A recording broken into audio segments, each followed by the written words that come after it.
Livre de la Genèse, chapitre 22. Après ces choses, Dieu mit Abraham à l'épreuve et lui dit, « Abraham » Et il répondit, « Me voici. » Dieu dit, « Prends ton fils, ton unique, celui que tu aimes, Isaac, va-t'en au pays de Morija, et là offre-le en holocauste sur l'une des montagnes que je te dirai. » Abraham se leva de bon matin, sella son âne, et prit avec lui 2 serviteurs et son fils Isaac. Il fendit du bois pour l'holocauste, et partit pour aller au lieu que Dieu lui avait dit. Le 3e jour, Abraham, levant les yeux, vit le lieu de loin. Et Abraham dit à ses serviteurs, « Restez ici avec l'âne, moi et le jeune homme, nous irons jusque-là pour adorer, et nous reviendrons auprès de vous. » Abraham prit le bois pour l'holocauste, le chargea sur son fils Isaac, et porta dans sa main le feu et le couteau. Et ils marchèrent tous 2 ensemble.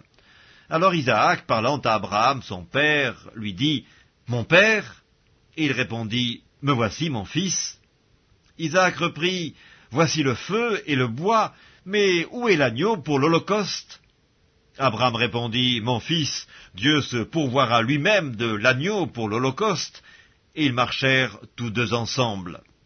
Lorsqu'ils furent arrivés au lieu que Dieu lui avait dit, Abraham y éleva un autel et rangea le bois. Il lia son fils Isaac et le mit sur l'autel par-dessus le bois. Puis Abraham étendit la main et prit le couteau pour égorger son fils.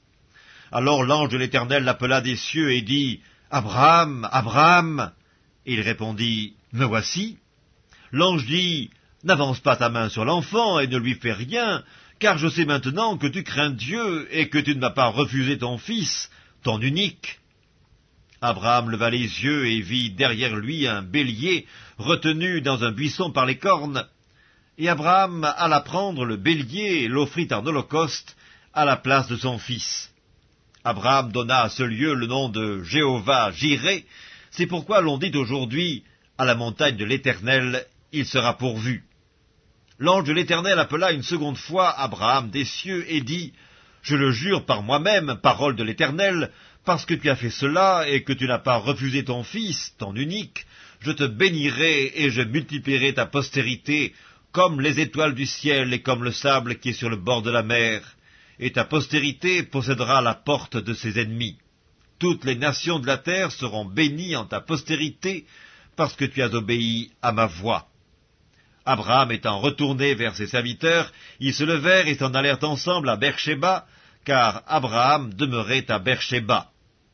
Après ces choses, on fit à Abraham un rapport en disant, « Voici, Milca a aussi enfanté des fils à Nachor ton frère, Uts son premier-né, Buz son frère, Kemuel, père d'Aram, Kesed, Azo, Pildash, Gilaph et Bethuel.